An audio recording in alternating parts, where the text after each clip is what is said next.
Muy bien, estamos en vivo en Facebook con la conferencia libre correspondiente al 30 de noviembre del 2023. Con saludo muy especial, las buenas tardes y buenas noches para aquellos que nos acompañan desde otras latitudes. La doctora Olga Larre, bienvenida de nuevo a nuestro centro. Un honor tenerla acá, y al doctor profesor Williams Ibarra, nuestro director de estudios académicos, quien hará la presentación de esta conferencia. Bienvenidos. Muchas gracias, José. Un gusto Muchas estar con gracias, ustedes. muy amable, muchísimas gracias, José. Nuestra invitada, un placer de tenerla y agradecer su generosidad de estar con nosotros hoy día frente a la carga académica del año, ¿cierto? Un día jueves, ya para cerrar el año. La doctora Olga Larre, quien es doctora en filosofía por la Universidad Católica Argentina, se desempeña como decana de la Facultad de Filosofía y Letras de la Pontificia Universidad Católica Argentina, es integrante del CONICET y ha publicado un sinnúmero de trabajos, tanto de investigaciones independientes como universitarias en distintas universidades, tanto en América Latina como en Europa. Profesora titular de Filosofía y la Naturaleza, miembro integrante del comité científico de varias publicaciones periódicas y evaluadora convocada por instituciones nacionales y extranjeras. Su área de especialización es el pensamiento físico tardomedieval, con particular atención en la doctrina de Guillermo de Ockham y sus fuentes. Sobre estos temas ha publicado varios textos, libros, capítulos de libros, artículos numerosos en revistas, tanto en la Argentina como internacionales. Y dirige y ha dirigido proyectos de investigación del CONICET en la Argentina. Para nosotros nuevamente es un placer tener a la profesora doctora Olga Larre con su conferencia, en nuestra conferencia libre, el tema del fin último y la felicidad en el pensamiento franciscano tardo medieval. Bienvenida, profesora doctora Olga, muchísimas gracias y por favor. Muchas gracias, Williams. Bueno, el tema que vamos a enfocar ciertamente es un tema que está un poco más allá del pensamiento cosmológico, que es al que habitualmente me dedico. Entonces, vamos a ver qué sucede con en el pensamiento franciscano con relación a este tema tras la condena del año 1277. En esta ponencia nos proponemos señalar las diferencias y variaciones sustanciales que asume el clásico problema de la adhesión de la voluntad al fin último y, por tanto, de la felicidad en el marco de la escuela franciscana y en las postrimerías del pensamiento medieval. Durante el siglo XIII, el problema del fin último y la consecución de la felicidad humana se formuló en relación con el objeto de la voluntad y la razón formal de bien. Así lo expresaba Tomás de Aquino, cito: «Ya que el bien es el objeto de la voluntad, el bien perfecto es aquello que totalmente satisface este apetito. Por eso, amar la felicidad no es otra cosa que apetecer la satisfacción de la voluntad». Fin de cita. La felicidad en este contexto queda enlazada con el bien perfecto que colma plenamente la voluntad. Y si el bien común es lo que mueve la facultad volitiva, con mayor razón la voluntad será atraída por la suma de todos los bienes. Por esta razón, no pertenece al libre arbitrio el querer ser felices, sino al instinto natural. Y esto aun cuando se considere que el objeto de la felicidad depende del juicio de la razón y de la voluntad electiva, porque en el momento en que alguien apetece un bien determinado, se produce la unión actual entre el apetito natural y el racional. Esto es propiamente siglo XIII, ¿no es cierto? El contexto del siglo XIII. El marco al que nos vamos a referir es completamente diverso. Primer aspecto, escoto como un paso hacia una nueva evaluación del tema. En el tardo medioevo, la consideración del agente moral se reconfigura no solo a partir de un marco conceptual diferente, sino también como una reinterpretación de las fuentes básicas, al concebir la voluntad bajo el modo de la autodeterminación. Este concepto reestructura la libertad, y si bien se admite que hay en el hombre un afán persistente por alcanzar la felicidad, se problematiza si es este un deseo radicalmente inscrito en la naturaleza humana y por tanto imposible de ser relegado. Escoto transita un camino en el que la racionalidad libre se enfoca como capacidad de decidir entre opuestos y de concebir la libertad como un modo propio de la voluntad. Esta perspectiva se desarrolla en un contexto original que enfatiza la contingencia del acto voluntario, aspecto que se vincula con otra cuestión central en Escoto: el carácter no natural de la voluntad y su ejercicio.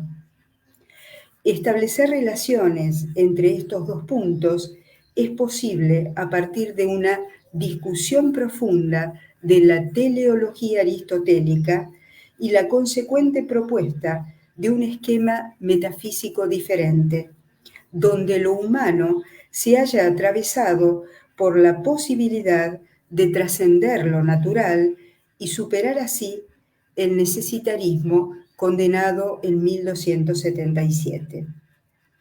Este punto asegura una forma de comprender la naturaleza humana como capacidad de elección más allá de toda disposición natural. Este es centralmente el enfoque que va a desarrollar Escoto.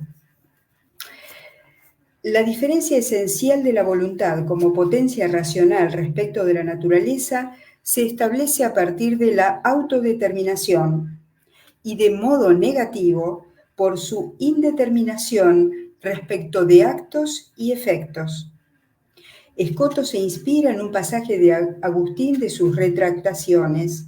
Cito: «Lo que hacemos cuando queremos está en nuestra potestad, y nada hay tan en nuestra potestad como la misma voluntad».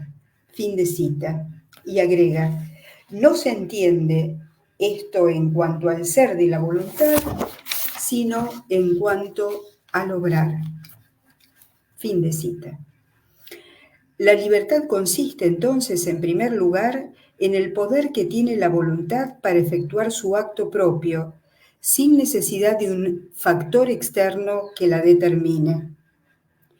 Quien se encuentra queriendo algo, nos dice, puede no querer, non vuele, o rechazar, nole, tal acto.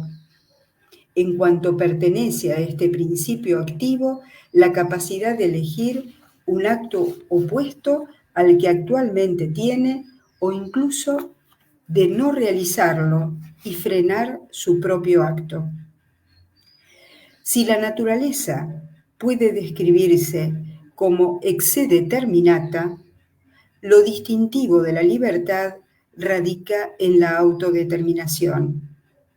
De esta manera, aunque respecto de su actividad la voluntad como principio activo siempre se encuentra en acto formal, incluye virtualmente no solo los efectos realizados, sino también los actos opuestos alcanzados con su virtus suficiente. Para contrastar las diferencias entre naturaleza y voluntad, Escoto compara la actividad del Sol como elemento natural con la de la voluntad. Dispuestas las cosas de un modo uniforme, el Sol no podría causar una actividad distinta de la que causa, ni un efecto contrario sobre su objeto. En cambio, la voluntad, permaneciendo igual en su naturaleza, puede causar actos y efectos opuestos respecto del mismo objeto. Y en esto consiste precisamente la descripción negativa de la libertad y su indeterminación hacia uno u otro acto u objeto. Pero si la voluntad está por sí indeterminada, no solo a realizar diferentes acciones, sino también a actuar o no hacerlo, y no depende de un factor externo a ella, queda sin explicar cómo puede autodeterminarse. Esta autoobjeción se la presenta a Escoto. La solución que propone el doctor Sutil consiste en distinguir dos tipos de indeterminación, una por deficiencia y otra por suficiencia. La materia prima es de suyo indeterminada y requiere de una forma para alcanzar su actualización. Este es el caso de la indeterminación por deficiencia, indeterminatio insufficientiae, donde se exige una causa necesaria para actuar. En cambio, las formas activas que tienen por sí mismas la capacidad para producir su efecto solo se encuentran indeterminadas en el orden de la suficiencia de su actualidad, indeterminatio superabundantis sufficientiae. De modo que la naturaleza como principio activo requiere, para producir su efecto, de un objeto que la actualice y permita vencer su indeterminación. La voluntad, en cambio, no requiere de un factor externo en virtud de su absoluta superabundancia de actualidad que le permite vencer esa indeterminación. Con este planteo, él está haciendo expresamente las diferencias que radican entre el ámbito de lo natural y el ámbito de lo humano. Y esta voluntad contingente también es libre con relación al fin último, de modo que no es necesario que la voluntad busque algo en razón de su fin último como fuente de felicidad. En suma, y siguiendo sintéticamente la expresión de Escoto, podríamos caracterizar a la voluntad como una potencia libre, suficientemente activa, no determinada por sí a obrar hacia algún objeto, cuya suficiencia queda garantizada por la actualidad constante de su acto y la virtualidad hacia los opuestos que contiene de modo perfecto en sí misma. Bien, vamos entonces ahora al segundo caso que propongo analizar, el caso de Guillermo de Ockham, un segundo paso y su propuesta sobre la adhesión al bien perfecto. Ockham, siguiendo a Escoto, señala como notas constitutivas del acto libre la indiferencia total de la voluntad, su carácter puramente activo y autónomo, la exclusión de toda necesidad y de toda determinación por parte del entendimiento y por ello la absoluta incompatibilidad con el dominio necesario de la naturaleza. La voluntad no tiene ninguna inclinación natural y se encuentra libre de la necesidad especificativa que procede del fin. Es libre porque es contingente, y es contingente porque su acto no se encuentra determinado a producir un efecto preestablecido. Pero Ockham no solo expone consecuencias no contempladas por Escoto al señalar que la voluntad es indiferente ante la felicidad, sino también ante la visión de la esencia divina, y se constituye como un poder que tiene su perfección en la posibilidad de ejercer su acto con total independencia de las demás potencias humanas. Así, no puede probarse filosóficamente que el goce de la esencia divina no sea posible. Y si bien por la fe sabemos que lo es, podemos quererlo o no. La voluntad no tiende necesariamente a la felicidad perfecta en general, porque el entendimiento podría considerar que esa felicidad perfecta no es posible y que la única condición alcanzable en nuestras vidas es esta en la que nos encontramos. En suma, no hay argumentos válidos que demuestren que existe un bien infinito, y si bien la voluntad tiene un fin, no es posible establecer racionalmente que ese fin último sea Dios. Puede ser la felicidad en general, frente a la cual la voluntad humana permanece libre, y puede ser también un bien finito, aquel que sacie la sed de felicidad propia del hombre. O puede suceder finalmente que el hombre renuncie voluntariamente a la felicidad. Precisamente nos centraremos en estos dos últimos aspectos formulados por Occam. El primero se refiere a la posibilidad que tiene el hombre de alcanzar o de renunciar a la felicidad. El segundo se vincula con el contenido objetivo de la felicidad, señalando la posibilidad de su dirección hacia distintos bienes creados. Vamos entonces al primer aspecto, que es el del rechazo de la felicidad. Occam sostiene que puede darse una nolición primigenia que no vaya precedida por una volición. Cito: hay fines que no son deseados con amor alguno, sino solo odiados o no queridos. Y desde este primer escenario defiende la nolición pura de la felicidad.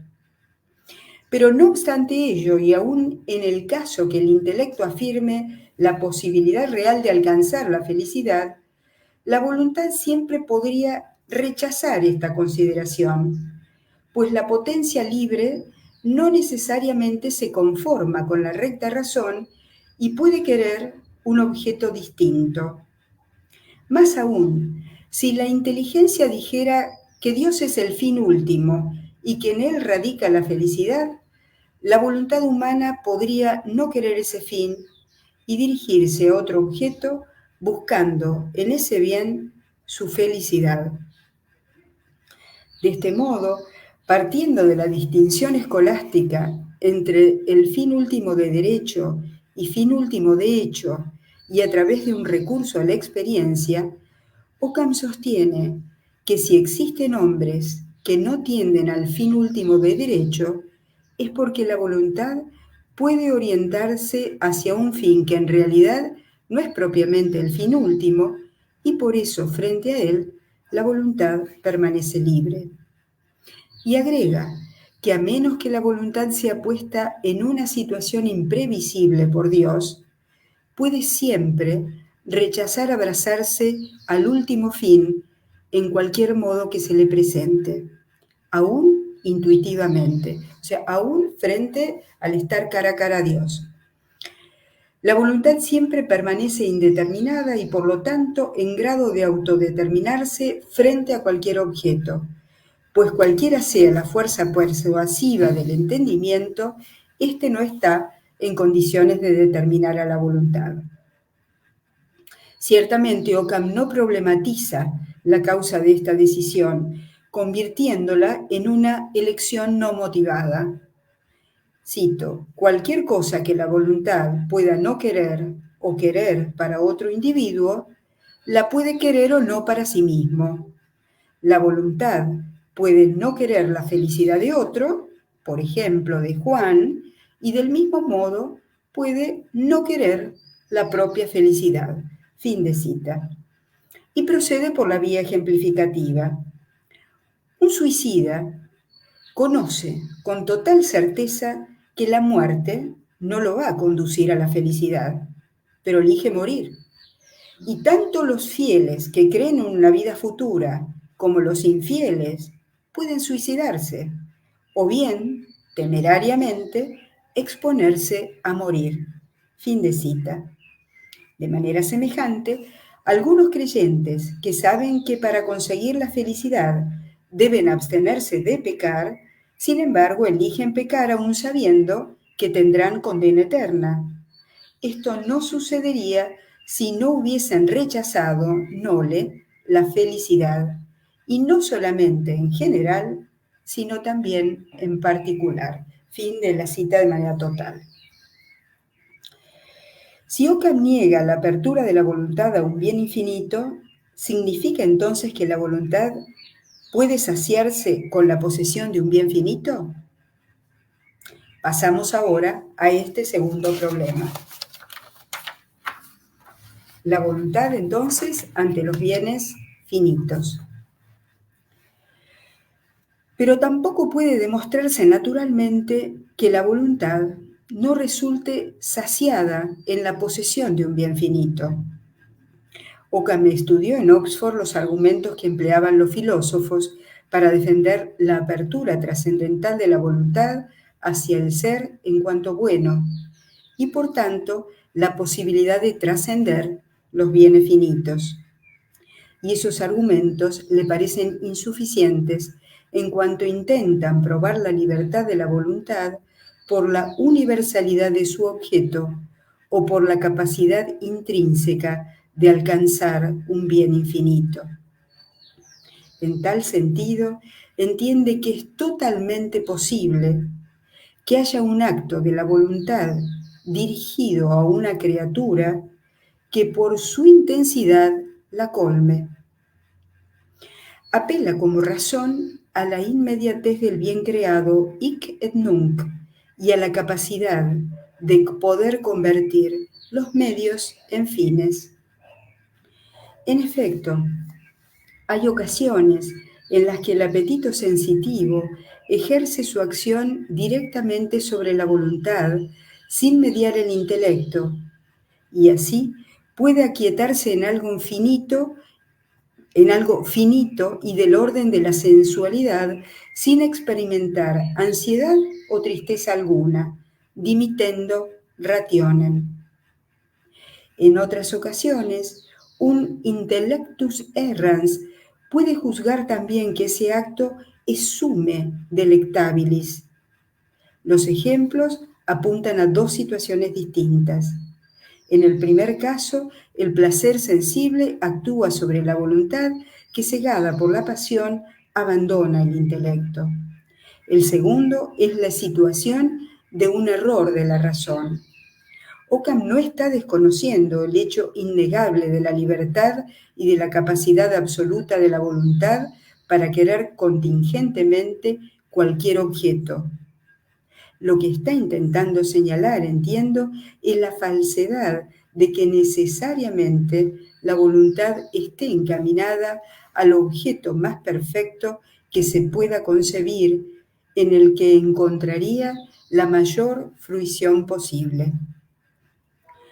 Occam pretende cerrar la acción humana a todo aquello que perturbe su autonomía, estableciendo que la decisión debe provenir del interior del espíritu.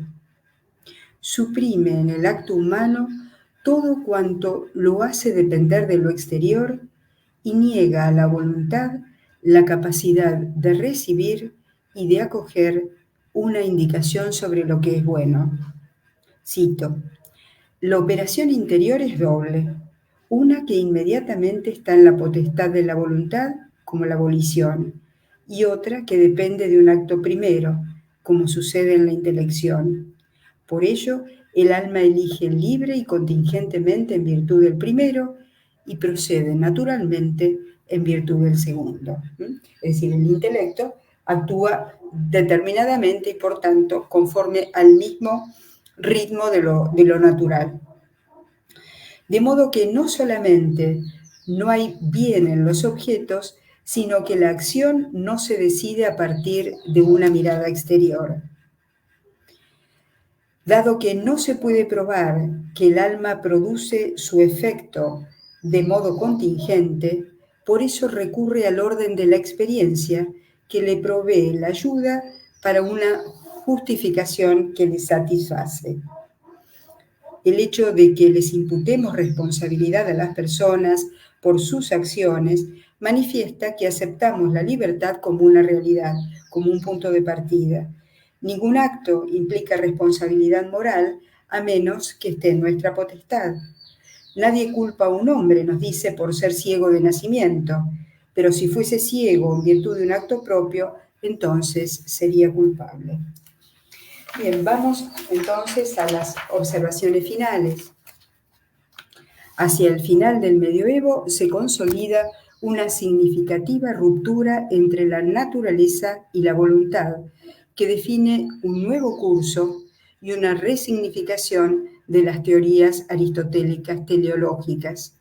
Se desestima un elemento fundamental del aristotelismo al invertir la perspectiva del análisis. Se insiste que la voluntad es un poder activo cuya opción fundamental, actuar o no, no depende del intelecto que no actualiza ni determina a la voluntad. La operación selectiva de la voluntad libre se magnifica cuando se la compara con el orden regular y absolutamente predecible del curso de la naturaleza. A pesar de las diferencias metodológicas y de enfoque, tanto en Escoto como en Occam, lo natural y lo libre son nociones antitéticas, donde la voluntad puede pasar de la potencia al acto por sí misma y sin ser determinada por una causa en acto, constituyéndose en un elemento que califica la visión tardo-medieval de este problema. Bien, muchas gracias. Muy bien. Bien, muchísimas gracias, profesora doctora Olga Larre, por su presentación en esta conferencia. Ya una tradición, otras conferencias libres con el tema del fin último y la felicidad en el pensamiento franciscano tardo medieval, ese desarrollo. Así es que muchísimas gracias y ahora el momento de diálogo de las personas que nos han escrito. El profesor doctor José, ¿algún comentario, Sí. preguntas? Bueno, agradeciendo a la doctora Olga Larre su magnífica conferencia, sobre todo sintética, pero muy bien estructurada, de estos dos pensadores tardomedievales franciscanos que siempre nos han interesado, al menos a mí me ha interesado mucho, pero quisiera como que la doctora me pudiera ampliar un poquitico. Yo entiendo que el concepto de voluntarismo en estos autores tiende a ser una crítica también, bueno, de voluntarismo y por el otro lado también lo de Ockham, que no sé cómo llamarlo, una crítica al pensamiento tomista, ¿cierto? A todo lo que se generó en el siglo XIII. Y ellos con sus propuestas lo que quieren es, en cierta medida, desbaratar ese edificio pues aristotélico tomista que se había planteado con base en esto del fin último. La felicidad está en algo que podemos denominar fin último, y que ese fin último se identifica con la divinidad, con Dios, y en ellos hay como una crítica a toda esa fuente, llamémoslo así, metafísica tradicional, pero con una propuesta de todas maneras de que, a pesar de que se critica ese fin último, en el hombre hay una búsqueda de la felicidad, de una u otra manera, o una búsqueda de algo para realizarse a sí mismo, por llamarlo de alguna forma. Entonces, si me entiende, doctor.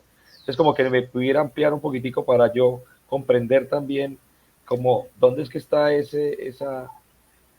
¿cierto? esa diferencia rampante con esas doctrinas aristotélico-tomistas. Claro. Digamos, yo creo que aquí lo que ha jugado un rol central es precisamente la condena del año 1277 y la necesidad de buscar nuevos caminos. Entonces, no olvidemos que Tomás había sido condenado por el tema de la unicidad, de manera tal que estaba todo por revisarse. El necesitarismo griego, precisamente, precipita una cantidad de nuevas evaluaciones de los temas que intentan tomar caminos diferentes. Y el primero ha sido el de Escoto, ¿no es cierto? Yo creo que entre los dos autores hay diferencias, así como en Occam hay una mayor radicalización, una búsqueda, digamos, con un sabor muy contemporáneo, es decir, casi búsquedas existencialistas a través de los ejemplos, digamos, eso, hay investigaciones que han hurgado en ese tipo de aspectos. El contexto teórico proviene de Escoto, y de su todavía su tendencia metafísica de inspección. Entonces, ahí tenemos un punto en el que yo diría, bueno, esa calificación de voluntarismo, bueno, suele ser, digamos, ha sido muy revisada, ¿no? Digamos, porque hay mucho más de eso, y por eso digo, en el caso de Escoto tenemos toda una, digamos, una apertura metafísica que, digamos, está presentada de modo muy diferente en el caso de Occam, ¿no? Así que ese es un punto que yo creo que tiene que ser considerado, ¿no? Para evaluar estos temas y para contrastarlos con los del siglo XIII. Estamos en presencia de nuevos cánones de inspección y precisamente esos cánones se trasladan a tiempos futuros, ¿no es cierto? Por eso digo, en el caso de Occam hay análisis muy precisos de lo que es la experiencia humana, el caso del suicidio, la ejemplificación, el caso de, bueno, eso había estado trabajado en Escoto, pero es decir, toda la búsqueda de concreciones ejemplificativas, porque ya, digamos, ha cercenado mucho más el tema del acceso a lo que no tiene una base intuitiva, en lo que es el pensamiento metafísico. Entonces, bueno, trata de elaborar mucho más por la vía ejemplificativa de la experiencia y hacer análisis en este sentido, ¿no? Así que creo que un poco la cosa va por ese lado, José. Y qué simpático que siendo ambos de la corriente franciscana también se distancien un poco, pues, sobre todo pues en el Guillermo de Oca, como lo acaba de decir usted, doctora, que va entrándose más a un asunto más de detalle de lo particular, de lo nominal, y este otro autor, pues todavía pertenece como a ese ámbito metafísico. Pero qué interesante que estos franciscanos, pues, de este siglo, pues tomen una crítica fuerte hacia el siglo anterior y la metafísica, pues, tradicional, y planteen un nuevo horizonte, pero también desde distintos rumbos. Es muy interesante, doctora. Muchas gracias.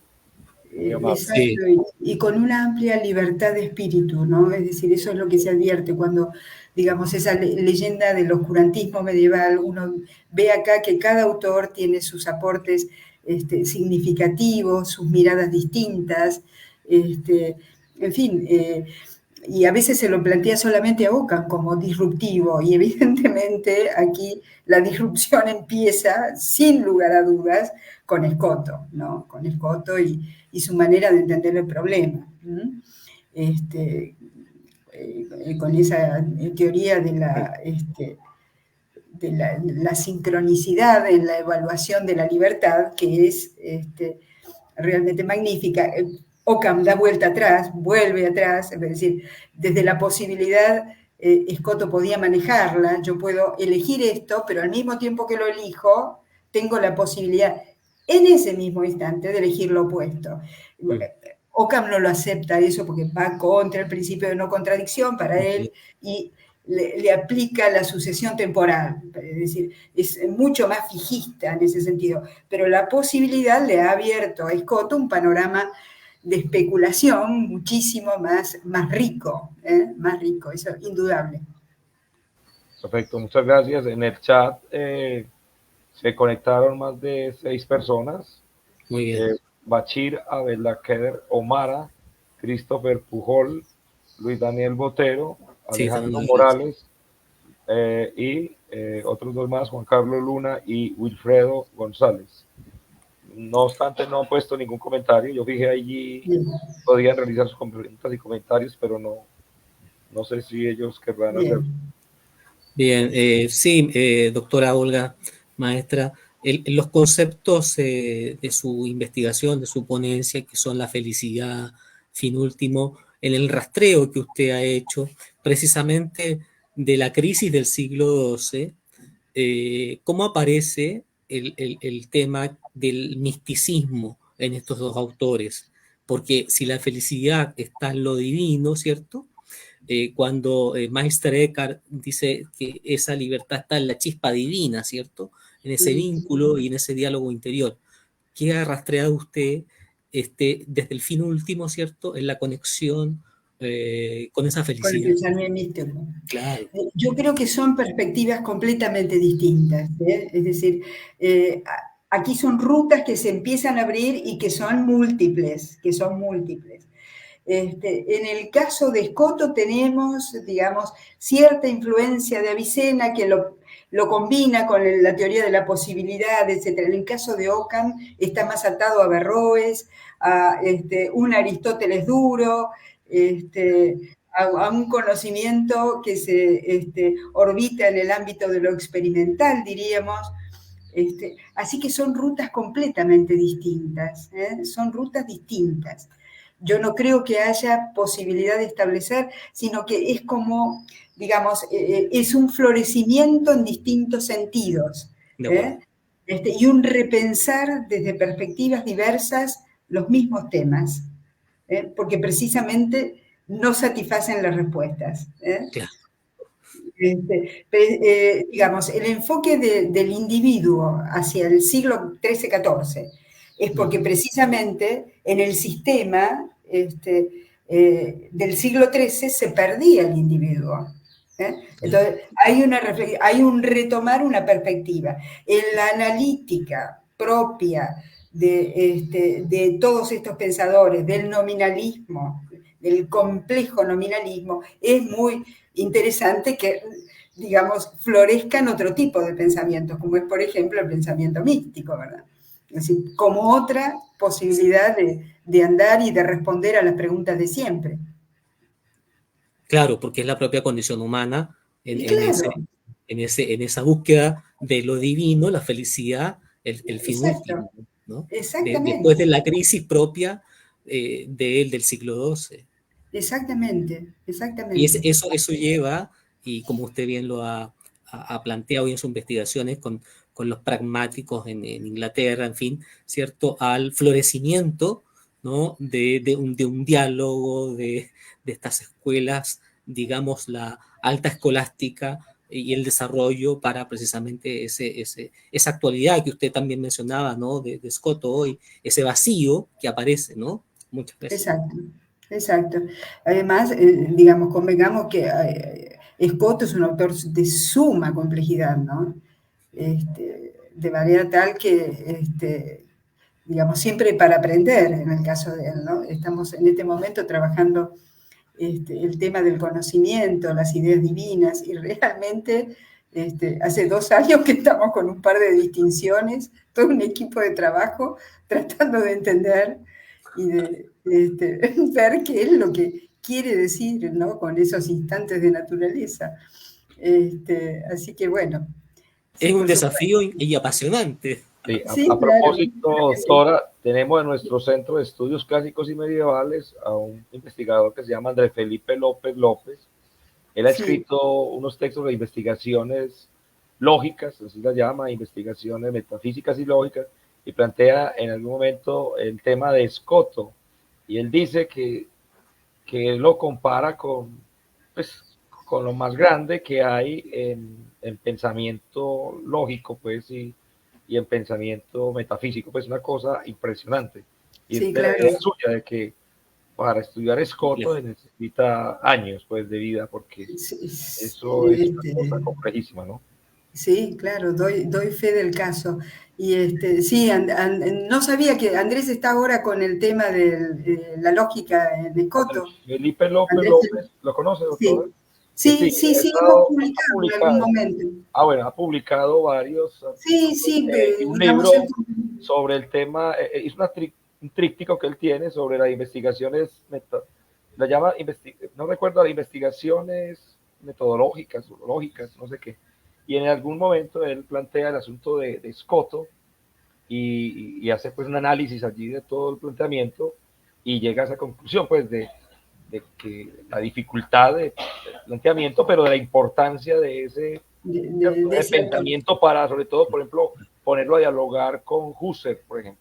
Claro, claro. Y de hecho, el pensamiento analítico lo toma como objeto de estudio por digamos, su tratamiento de la intencionalidad. Es decir, a ver, detrás de su lenguaje hay búsquedas muy interesantes, búsquedas absolutamente interesantes. Correcto, ¿saben que valdría la pena de pronto hasta un seminario para nuestros esclaves sobre estos pensadores franciscanos del siglo XIV, sí? Que Muy bien. nos lo dirija, doctora, Creo que sí. en el futuro. Muy bien. Bueno, perfecto, entonces. Muy bien. Un gusto ha sido compartir con ustedes un rato. Y feliz. Solamente agradecer su generosidad, sus tiempos. Sabemos que fin de año, más aún con las investigaciones y las respectivas cargas burocráticas propias, es complejo, pero agradecemos infinitamente su disposición y generosa participación en nuestras conferencias libres. Bueno, muchísimas gracias, Williams, muchísimas gracias, José, y nos estaremos viendo en algún momento. Claro que sí. Esperamos que tenga un fin de año muy productivo y también en familia, en felicidad en esta nueva época ya de Navidad que se acerca, y le estaremos enviando el certificado de ponencia de la conferencia, y de nuevo reiterándole la invitación hacia el futuro, de pronto que haga parte de nuestro centro como nuestra miembro honorario, a que pueda hacer así en algún momento. Y bueno, estamos siempre en comunicación, doctora. Muchas gracias. Bueno, muchas gracias, José. Buen año para ustedes también. Muchísimas gracias. Feliz tarde. Todos los seguidores también, gracias por estar allí. Gracias. Feliz tarde.